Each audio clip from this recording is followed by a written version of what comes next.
Kwigenekerezo rya 2022 Kigarama umwaka w'igihumbi kimwe n'amajana 1989 inama nkuru ya bose yishiramwe mpuzamakungu ONU yafashe ingingo yo guhimbaza umunsi mukuru mpuzamakungu wo gukinga ibiza kwigenekerezo rya 13 gitugutu y'umwaka. Gutyo bigafasha gukinga ibiza, gutegekanya inyishu no kugabanya ingaruka mbi zavyo kw'isi yose. Ikivugo cy'umwaka ni kubavanura n'ibiza mu budasa, ikivugo gishingiye ku basangwa butaka. Aha iwacu mu Burundi ihimbaza ry'uwo munsi mpuzamakungu rihuriranye n'ibirori byo kwibuka incungu yo kwikukira ku Burundi umuganwa Rudoviko Rwagasore. Ni naco gituma ibirori byo guhimbaza uyo munsi byungururijwe kwigenekerezo rya 17 gitugutu bikazobera muri ku Mpanda mu ntara ya Bubanza. Umugambi w'igisata mpuzamakungu kijejwe gukinga ibiza watanguye mu mwaka w'2011 ukazorangira mu mpera z'uyu mwaka washimikiye ku mirwi yihariye mu gukinga ibiza no gutabara abo byashikiye. Kuri izo mvo umwaka w'2011 wari wahariwe abana n'imiyabaga, uw'2012 abakenyezi n'abigeme, uw'2013 witayeho abageze mu zabukuru, uw'2014 abagendana ubumuga. Uyu mwaka nawo ugahamagarira gukoresha ubumenyi kavukire na cane imirwi ititaweho abo twita ngahi wacu abasangwa butaka. Ihimbazwa rero ry'uwo munsi mpuzamakungu rirangije uwo mugambi w'igisata mpuzamakungu kijejwe gukinga ibiza umaze imyaka 5. Mu gusubiza amaso inyuma ukaraba ikoreshwa ry'ubumenyi bw'imirwi itandukanye ihuzwa n'ibiza bihanze, mu gusuzuma akarusho gakomoka mu ikoreshwa ry'ubuhinga n'ubumenyi kavukire, no mu guhimiriza abantu bose na cane abasangwa butaka ngo bifadikanye n'abandi mu ishirwa mu ngiro ry'umugambi mushasha w'isi yose wo gukinga ibiza twinjiyemwo bise mu kinyamazuru cadre d'action de Sendai.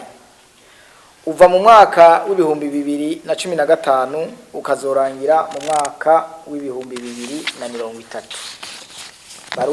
Barundi kazi, mu bice byinshi abasangwa butaka barafise akamaro ntangere mu mugambi wo gukinga ibiza.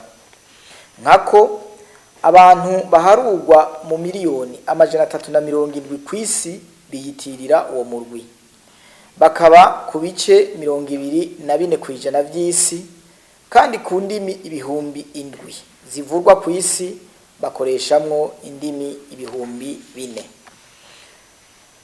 Ariko rero imico kama n'imigenzo ya benshi muri bo byofashije bimwe biboneka mu gukingira ibidukikije no mu gukinga ibiza biri mu ndimi bavuga ariko muri kino gihe zikaba zisa n'iziriko ziribagirwa.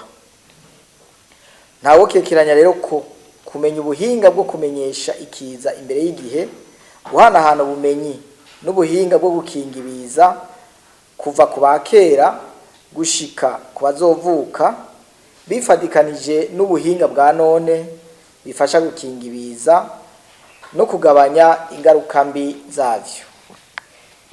Mu Burundi abasangwa butaka baragirizwa bibavyo canke bitabavyo konona ibidukikije, ariko kugira ngo batahure neza umugambi wo kuvavanura n'ibiza ni ngombwa ko nabo nyene baronswa uburenganzira bahabwa n'ingingo ishiramwe mpuzamakungu ONU ryafashe kwigenekerezo rya 13 Nyakanga umwaka w'2007 ibakomorera na cane ubungane n'abandi bene gihugu, isi ndimwa n'ivyankenerwa mu buzima bwa misi yose. Mu guhimiriza abasangwa butaka ngo baje hamwe n'abandi Barundi mu gukinga ibiza no kurwanya ubukene, urwego rw'igihugu rwo gukinga ibiza no gutabara abo vyashikiye rutegerezwa gushimikira ku bikorwa bishingiye ku civugo cy'uyu mwaka bigamije guteza imbere ibisata vy'amagara y'abasangwa butaka, ubumenyi bwabo mu mashuri mato mato n'ayisumbuye, amatongo, amazi meza n'isuku. Leta y'u Burundi irashimiye cyane abantu bose ku mfashanyo zitandukanye batanze mu gisata cy'igihugu kijejwe gukinga ibiza, kandi irabateye akamo kubandanya bashigikira ibikorwa by'urwo rwego, na cyane cyane mu gutegura inyishu z'imyuzurira izotera mu ntara zimwe zimwe z'u Burundi muri aya mezi y'agatasi k'uyu mwaka.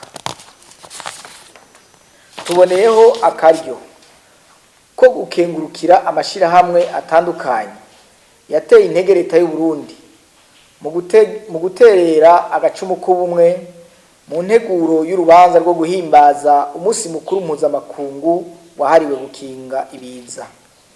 Mu kurangiza, twashaka kumenyesha ko leta y'u Burundi atacitazokora mu ishirwa mu ngiro ry'ingingo y'ishiramwe mpuzamakungu ONU riraba uburenganzira bw'abasangwa butaka no mu gushigikira ibikorwa byose byo gukinga ibiza, na cane cane ibizoba bifatiye ku ruhara rw'abasanga butaka.